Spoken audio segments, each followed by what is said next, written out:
Delta 2452, continue Juliet Mike to Lima Charlie. Monitor the tower 123.85.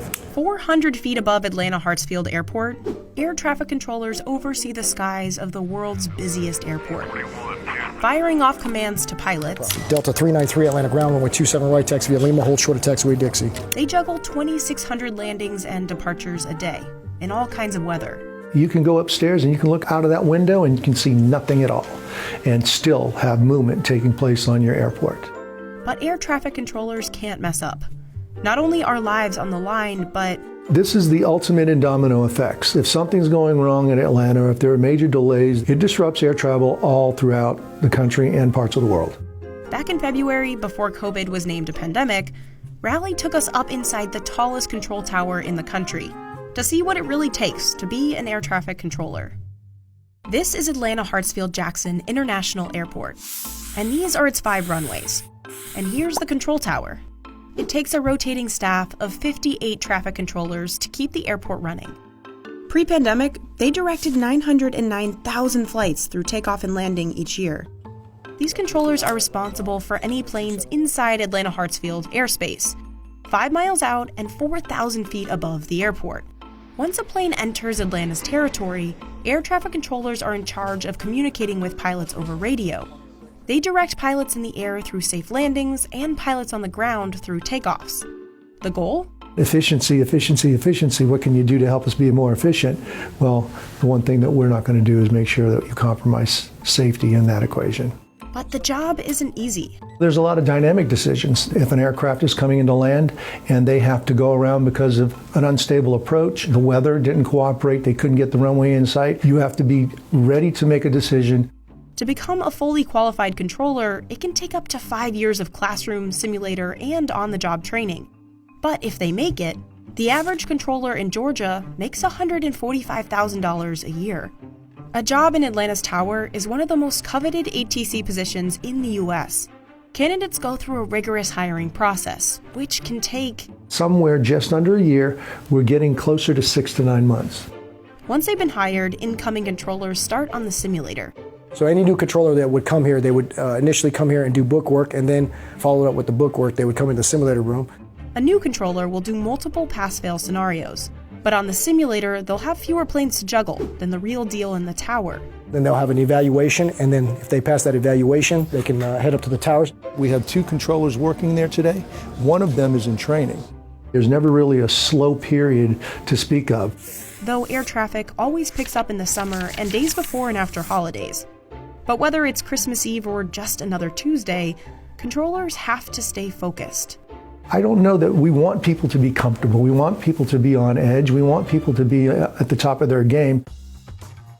Controllers have to remember and monitor up to 30 planes at once. That's a lot to think about, especially since studies show the human brain can only handle 7 things in short-term memory at a time. I had about 25 to 30 aircraft all on my frequency. At one time, they're all taxiing out for departure. But once I said, monitor the tower 123.85, that's when they got off my frequency. So, at one time you could have a lot, then 1 minute later it could be all gone. The job's so mentally draining that the Federal Aviation Administration allows controllers to work for only 2 hours before they're required to take a break. To help make their work easier, controllers' jobs in the tower are highly specific. Each runway is assigned either takeoff or landings. That controller is just focused on that runway, that specific runway and that specific runway only. The controller who clears planes for takeoff or landing is called the local controller. There are 2 or 3 of them in the tower at once.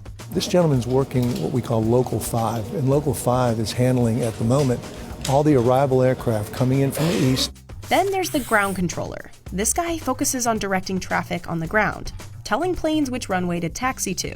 So in the case of an approach and landing, it might start with the local control saying this to the pilot. It'll be Delta 222, runway 8 left, wind calm, clear to land. We'll turn it over to the ground controller as they exit. Delta 222, contact ground 119.2. They'll go over to ground control. Ground control will tell them which direction to taxi to get them over to the ramp. Controllers have universal rules to follow to make sure everyone is safe. First, there's the lingo. All right, 1123, taxi ramp, keep moving, traffic behind you, have a good day.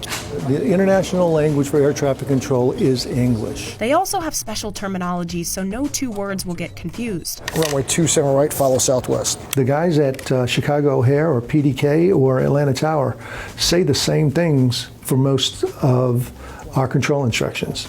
It doesn't deviate, and that consistency is what helps us keep communications down to a minimum.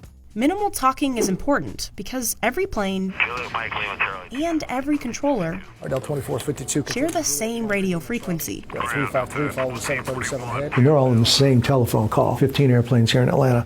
Short calls aren't the only way controllers ensure efficiency. These strips help the controllers keep track of all the planes moving through that process. Each one represents a plane. It has the flight number, the airline, the city the plane's going to or coming from, and the departure or arrival time. Once the flight plan is generated at its proposed time, as you've seen right here, these will print out. This flight Delta 1904 is an international flight. It's going from Atlanta down to Marigot, so Delta 904. And this aircraft here is a Boeing 757-200. This airplane is scheduled to depart at 1542 Zulu. When he departs, he's requesting to go to 37,000 feet. So this strip would then, once it's ready, they place it in one of these strip holders. So you'd find the Delta 904, which is at Echo 9. They place Echo 9 on here and slide it to the appropriate side. A controller will have 4 or 5 of these strips active at once. This is how they sequence the planes in order of priority. The passenger doesn't see the bigger picture. The pilot thinks, I've been sitting here, why? The reason why he's holding is because we're trying to provide that sequence so that we can get maximum capacity out at one time. Sequencing can help move planes along quicker, but how exactly does it work? Here's an example. If 2 planes are going the same direction, say to San Antonio and Houston, they have to be at least 4 miles apart, so they don't run into each other in the sky, which means time waiting between takeoffs. But if a controller alters the sequence using those strips... So in this case, this is a west, a north, and a west. This aircraft's going to San Antonio, this aircraft's going to Milwaukee, and this aircraft's going to Houston. So we can depart 6,000 feet down the runway and airborne and roll these.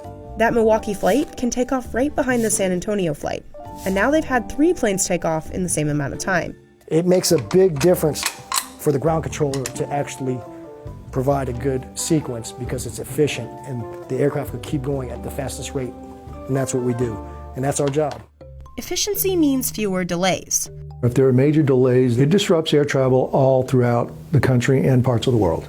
In 2018, Atlanta Hartsfield-Jackson International Airport was ranked the best airport in the U.S. for flight delays, with the highest percentage of on-time departures. 15 airplanes, we're looking at a minute behind one another, so it's not bad, 15 minutes. But of course, some things are out of their control. You can go upstairs and you can look out of that window and you can see nothing at all and still have movement taking place on your airport. Then there's days like today, clear in a million, that's what we call it, when it's just a beautiful sunshine day and you can see forever. We can move a whole bunch of airplanes. It's 132 an hour, I believe, is our arrival rate max. On a typical day, we try to stay right around in the 120s. Controllers also have to contend with inclement weather. Sometimes planes can't land on their first attempt, so they'll have to pull up, circle back, and get in line to land again. You have to be ready to make a decision. How am I going to get this airplane back up into the air, back over to the next air traffic control facility so that they can resequence them back into our pattern? Luckily, some technological advancements have made this whole process a lot easier. Remember those strips? So a lot of this is automated now.